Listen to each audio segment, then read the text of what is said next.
Do you make your buying decisions based on facts or emotions? We're going to talk about that more today on this episode of The Good, Bad, and Ugly of Business. I'm your host, Catryn Becker, and on this podcast, we interview all sorts of successful people because we want to learn what they have learned that has made them so successful. Because while a smart person learns from their mistakes, a genius can learn from the mistakes of others. So we're going to dive into what those mistakes and failures are so that we can either avoid them or we can fail faster through them. My guest today is coming to us all the way from Spain. His name is Josias De La Espada, and he is the founder of a great personalized video marketing called Pirsonal. So, Josias, welcome to the show. Thank you for having me. Yeah. It is great to be here. And we had such a great pre-chat about family and life and all of the things. And so now we can get into some of the business stuff now that we are recording. So please tell us a little bit more about your company, Pirsonal. Sure. So most companies, most organizations in general have issues connecting with their people, their audience. So that's customers, employees, investors, etc. And that's because in the end, we all have lots of distractions, lots of messages we need to pay attention to. The problem is when you have important messages that you want your customers to understand or your audience to understand. If they don't do that, then there is a huge problem because then they leave or whatever. So what we do at Pirsonal is we automatically use the content we all pay attention to, which is video, and we personalized those videos so that every video is unique to the context of every individual at scale. And we leverage technology, creativity, my background in advertising, etc., to connect with individuals using video content at scale. Okay, so the first thing that comes to mind of personalized video has got to be AI. I mean, that has changed so much. And now seeing different people's AI avatars, some of them are getting so good. It's really difficult to tell, is this a real person or is this a computer? So I love your take, especially coming from these personalized marketing, as to what what you've seen and where you see this going. Yeah, I've been in this industry for about 10 years or so, and 7 of those with Pirsonal, with my company. And I haven't seen the level of evolution and changes that we have seen in the last maybe 2 years. Just like it's crazy. The quality is almost there. It depends on the use case, depends on the type of audience, the type of message, the type of brand that uses it.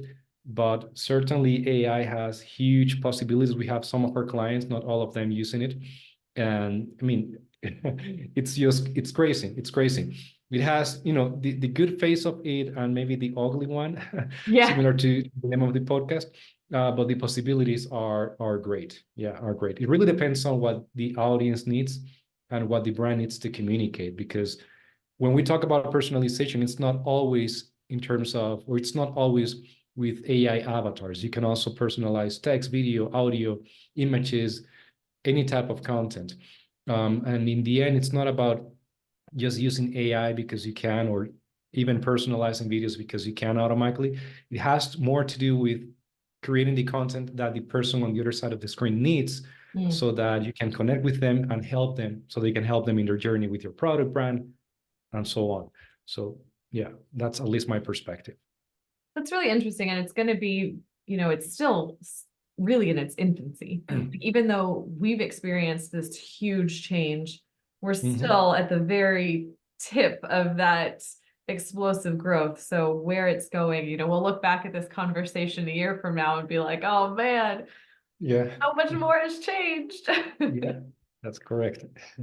Well, as I started this interview, I asked the question, do people make buying decisions based on facts or based on emotions?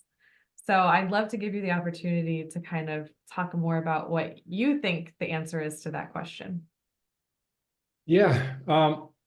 So what I think is also based on what research say in general, and the vast majority of our decisions are based on emotions.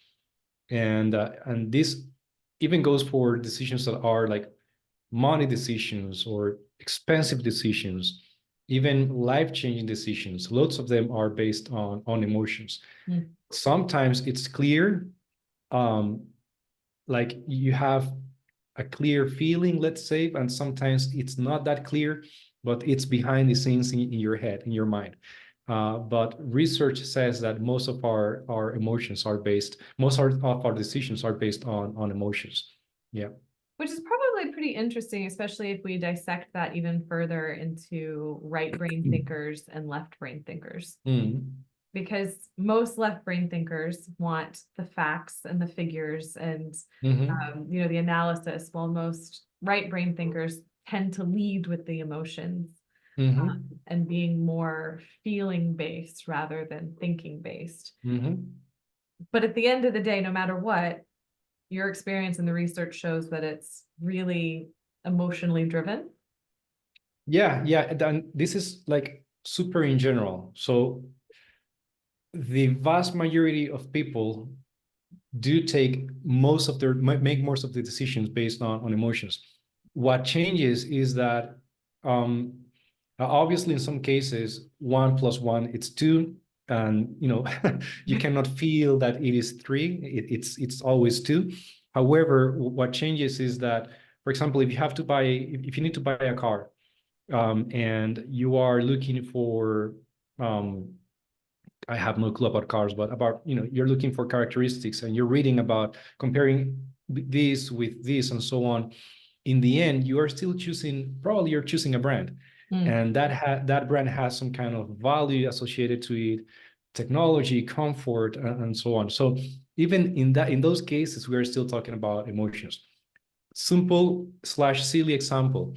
When I got married, well, before getting married, when I was younger ish, and I had to decide if I wanted to marry my wife, not even then, if I wanted to start a relationship with my now wife, I made a mental and I believe written list of the yes and no's.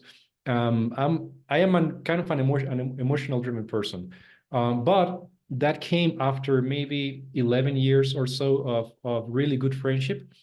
So it was easier. Something similar happens with brands and just people.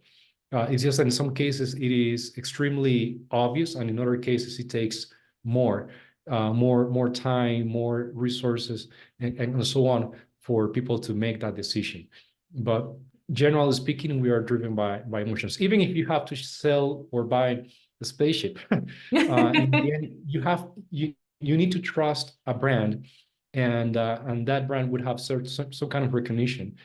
And those things are facts, yes, but you are still an individual buying, and you have like your own context that will help you then make the decision based on the information you have. And that information could be driven partially by emotions. It's so funny that you brought up your wife, because as you were talking before then, I was thinking about my husband. And on paper, he was not the right decision to date, to even start dating. But it was the inner feeling of like, oh, I just really feel like a big yes to this guy, even though facts and logic are saying the opposite. So, and to be honest, like dating and getting married is like the ultimate form of marketing, really. Like, it's kind of life consequences are pretty huge when you're considering, who to spend your life with, who to have a family with, all of those kind of things. But I want to go back to brand, as you brought up, and how brand and marketing play together. And is that part of the work that you provide? Because they are two separate things. And I think in a lot of times, especially like in layman's terms, I think people confuse them or exchange the words when they're not actually exchangeable. I'd love to hear your take on it. Do you mean like, sorry, I didn't get the question. Like branding versus marketing. Okay. And how those two things, how you see them. Okay. Yeah. So I don't think, I could be wrong about this, but I don't think you need branding in order to do marketing. But I do believe that having a strong brand, which would come through a branding process and all those things, will make your marketing life easier. So in the end, companies, organizations, individuals, people have something to sell, something to offer, and they need to offer that to the right audience. They need to understand that audience. They need to create that product, and all of those things are related to marketing. But you could do those things without having a strong brand. In fact, many of the companies we use nowadays, Google and so on, they started with they didn't have like a strong brand at the beginning. That the strong brand came because of the product in many cases, and because of the use cases that we're addressing, because of the right niche that we're targeting, and so on. And all that is related to marketing. I do believe that branding is important, especially nowadays, because there is a product for and a service for almost everything out there, and there is a lot of competition, which means that in the end, talking about emotions, for example, if you have to choose a product or a service, or even an NGO, or any cause that you want to support, in the end, you would usually think about some kind of values or something that is associated with to a brand. So it is important because it makes your life easier. So, for example, I like Subarus, like the car brand. And every time I see a Subaru, we don't own a Subaru here, so we don't drive a Subaru. But every time I see one, I say Subaru in Spanish or in English, and then my son now does the same. And I've been evangelizing them about the benefits of the brand, because I do want a Subaru, for example, because I like the brand, the car, the values it represents, and the quality, and so on. So that comes because of the brand, because of the marketing, because of the product, etc., which is related to marketing.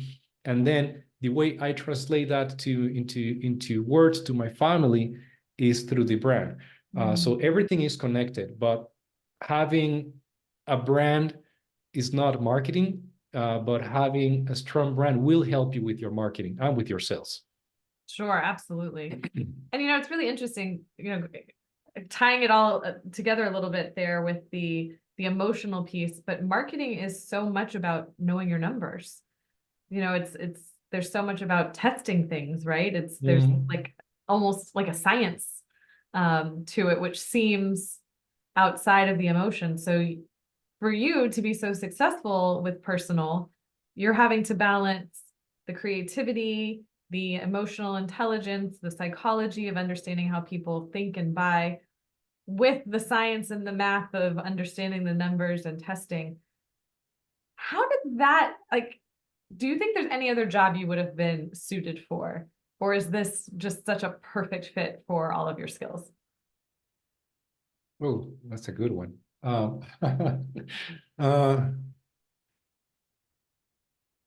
think I would have ended up doing the same, probably with a different product. And yeah, because of the way my brain thinks or works, throughout the year, I pick one or two ideas, and I work on those ideas, and I see what things could be, which one I want to execute at some point. It could be right away, it could be at some point in life, if that's still an opportunity. So I think I would have done the same. So I remember when I started, when I was thinking about studying something in college, I don't know how many, 20 something years ago, no more than that. And isn't it sad when you start thinking about how long school was? Yeah. Yeah. I'm the same. I'm like, that can't be the right number. Yeah, that's correct. That's correct. So I wanted to study business administration and law. And this because I like money. But back then it was because of it was the wrong motivation, I believe, because it was like the greedy type of motivation. And in the end, I ended up studying advertising and public relations, and then marketing, and then because it combines the things I love, which is creativity, talking to people. I'm not like a super people-oriented person, but I love analyzing people and small groups and things like that. And advertising, communication, marketing, creating something, putting that something in the market. So I love those things. So if it wasn't with personal, I like with my company, I think I would have probably be doing the same, even if it's corporate, depending on the type of corporation, or maybe not really, but something that in the end helps someone, and you're able to create that something that someone is willing to pay for because you are fixing some kind of need out there in the market. And it doesn't have to be even money. There are different ways to pay for a product or a service. Tell me more about that. Yeah. So if you are, for example, if you are a non-for-profit like an NGO or similar, it's not that you are working on that because you want to become rich. And maybe you generate lots of resources, money, freely speaking, but the purpose is not to keep that in your pocket and reinvest it in other profitable businesses. The purpose is fulfilling some kind of needs, some kind of need. So I would, personally speaking, I would be perfectly fine doing that, because in the end you are creating something that has value, that is helping someone, and there is usually a return. Maybe you'll see that return while you are alive, or maybe not. That's perfectly fine. What matters is that whatever you do has some kind of impact. So yeah, it doesn't have to be money always. Yeah, I resonate with that a lot, that chasing money has never brought me happiness. But finding ways to serve other people, which then in turn, the money is the byproduct, has really been the key for me. But I think we've covered a lot of the good. So let's get into a little bit of maybe the bad and the ugly. What are some of the challenges that you have experienced, and what have you learned from them in your career? Oh, yeah. So talking about marketing, for example, product market fit. So basically creating something that that already has an audience, or even being able to build that audience so that they buy the product, service, idea, or whatever you're offering. That has been a challenge, especially with my previous company, because you could create the coolest product out there. You could have the best hotel, the best place, the best technology, but if there is not if you don't have the right audience that is willing to pay somehow with time, resources, money, and so on, then we have a problem. So that has been a problem in my case, working with technology products. So over the last, I don't know, maybe 20 years, I've been involved with technology products, and not all of them have been a successful story. So yeah, I remember a company that that had shut down a few years ago comes to mind, for example, and a few products as well. And it's similar to a marketing campaign that you launch and then it doesn't work as expected. And then you have to iterate and change and optimize or do something else in order to achieve the goal that you have in mind. That's a challenge. Another challenge that comes to mind, I don't love sales. I like speaking with people and hearing or trying to understand their potential goals, needs, and trying to guide them there. The part I don't super love is the let's close the deal sale process or part. And yeah, anything numbers related is not my it's not my forte, I would say. Even if I'm surrounded by numbers, and I do like more or less numbers, but it's not my strongest area, I would say. Well, that's an interesting thing to think about. It's funny because like my background's in engineering and I don't like numbers. Okay. Well, that could be, yeah.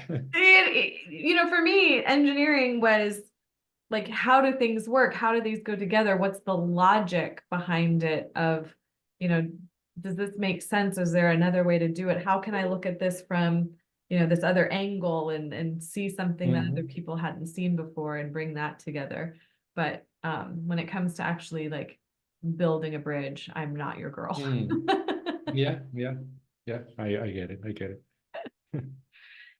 So What are some of the biggest mistakes that you see most people doing with their marketing before they come work with you at Pirsonal? Oh, okay. Um,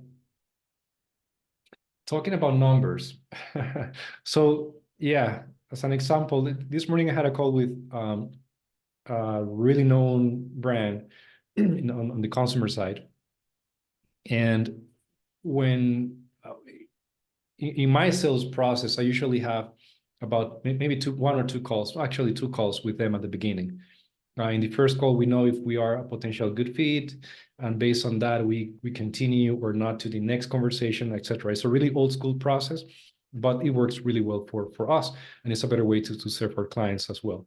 And in that first conversation, I try to understand if they have clear goals. Hmm. And by clear goals, regardless of the methodology you use, I usually refer to something that you can measure, something that like SMART goals, for example, specific, measurables, something that is actually doable, that you can achieve it, time bound, etc. And I would say that I don't have like a specific number, but I would say that maybe 70% of the people I speak with, and some of them are for like really established organizations, don't have those when they think about creating personalized videos to Mm. engage with their audiences. Some kind of a strategy depends on their goals. And what this means is that in the end, they are choosing something that looks cool, creating videos automatically, data-driven, marketing automation, all those things. And the problem with that is that if you launch it, then you don't know what to optimize or if it's working or not. Or if it doesn't work, you don't really know why. And it's Mm. because you're not targeting the right goals from the beginning. So I see that that's one of the biggest challenges companies, most organizations actually have. Um, yeah.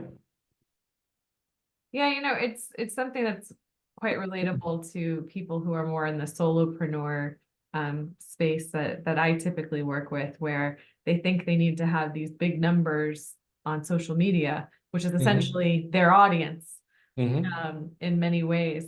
But if they're not filled with the right people, it Mm-hmm. doesn't matter. You could have 10,000 followers, but if they're Mm-hmm. not your people, you're better off having an audience of 500, of Mm. the right people. And I think we've become such a society that sees those numbers on social media, whether we're seeing someone on LinkedIn or Instagram or Facebook, that somehow those numbers are providing us some sense of value of who that person is.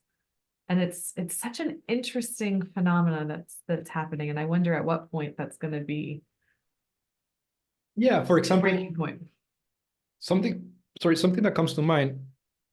Um, so we have a YouTube channel, which is basically, I'm the one that publishes content in the company YouTube channel.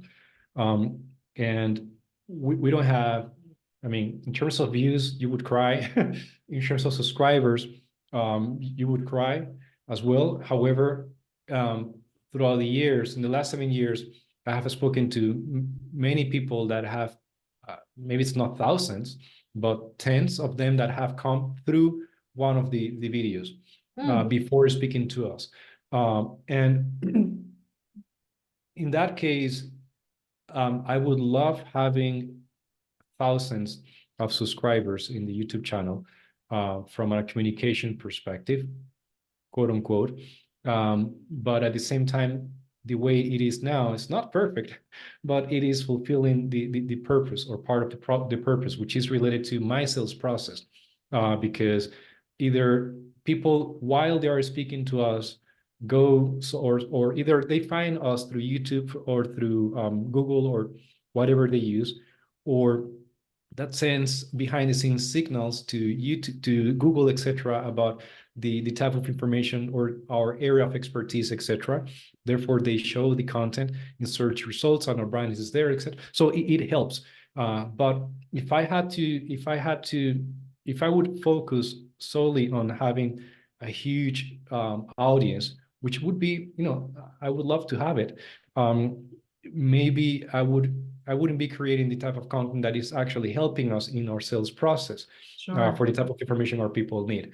Another example that comes to mind is, so now if you think about the email marketing world, many companies pay attention to email marketing metrics, and email marketing metrics, which is, it's fine, but they have changed loads because of devices blocking, analytical tools, and so on. So the information that you get from an email marketing tool is not always 100%, it's not reliable anymore.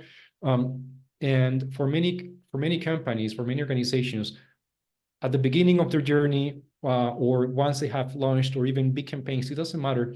If you think about just email open rates and click-through rates, like how the percentage of people that open an email campaign, or the percentage of people that click on whatever in that email, maybe it's not the right information that you need in order to, if you are trying to get more sales, for example, if you're trying to push people to a specific program or to a specific offering, because what you need to maybe pay attention there is that there are actually people landing in your landing page or whatever, and they will not always come from an email campaign. So it's a bit complex. It depends on the case.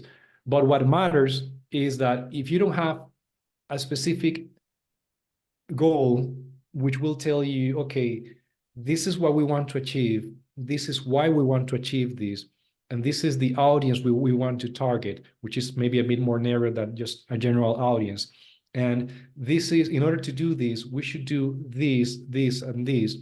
And we will be happy if we get this specific result. If we don't have that in mind, then it's a bit blurry, because you don't really know what to pay attention to or what to optimize, or even what channel you want to use to communicate with that audience. And maybe it's email, maybe it's advertising, it depends. So yeah, I forgot what was the initial question or the comment, but that came to mind. That was good information, because it does definitely bring that into mind of what those initial goals are, to get the results that you want. Because if you don't know where you're going, you can get there fast, but you could just also be spinning in circles really fast. Yeah, so hopefully quickly. Yeah. The other day I was talking to this insurance company. They've been a client maybe for 2 years or so, and they need to increase the number, their sales basically to a specific figure. And in our conversation, I had 2 conversations with them. So we have conversations either monthly, quarterly, or yearly with our clients, in order to see where they could do better and how, and the steps, and so on.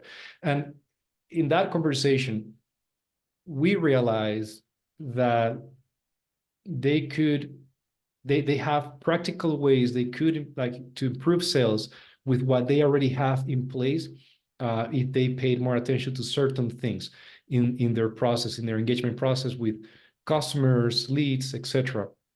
And what I'm trying to say there is that they were focusing on one particular moment of the customer journey, which is like the different steps we all go through when engaging with a product or a service from a commercial perspective.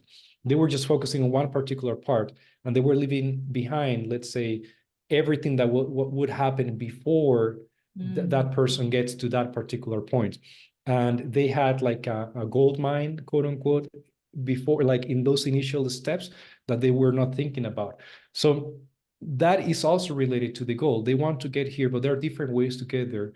And in many occasions, we are too focused on what we have here. But when you go to the numbers and you see the different things that are happening, and the different ways people are engaging with a campaign or in the workflow, or the information they need in order to then make a decision, then you see those things in a clearer way. And that's something that entrepreneurs, we do a lot also, because we are totally biased, but companies, regardless of the size of the organization, do exactly the same. Yeah. Well, this has been great. And I have just one last question for you. And that is, there's lots of other companies and organizations that do similar to what Pirsonal does. What led you to create Pirsonal versus doing this for someone else? Like, what did you feel was missing in the market that led you Yeah, to want to create it? yeah. So it was a process. So yeah, it wasn't like, oh, let's do this. I got there through a process, through even previous products. And something I like from a product perspective, I am more or less a product person. I am actually a product guy. I love products, and is talking to people. And when, especially in B2B, if you sell to other companies, but you could apply the same if you sell to individuals. Um, if you have the option to create, now if you get initial feedback, you create something, you put it in the market, you get more feedback, and you are not, how do you say that in English? You basically stay involved with the process and with the people. You learn loads, like a lot. And in that process, you gain new information. You learn. You find patterns, and based on those patterns, then you keep creating whatever, and then you sell that in the market.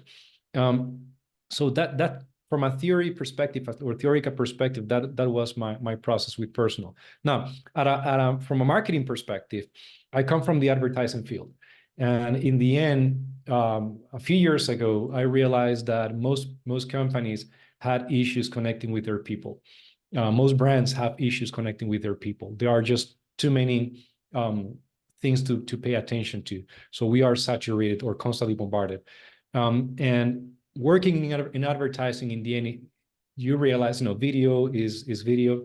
Most of us pay attention to video content and different ways to back then, email was already a thing, like personalized emails and automations or things like that. Automations were not that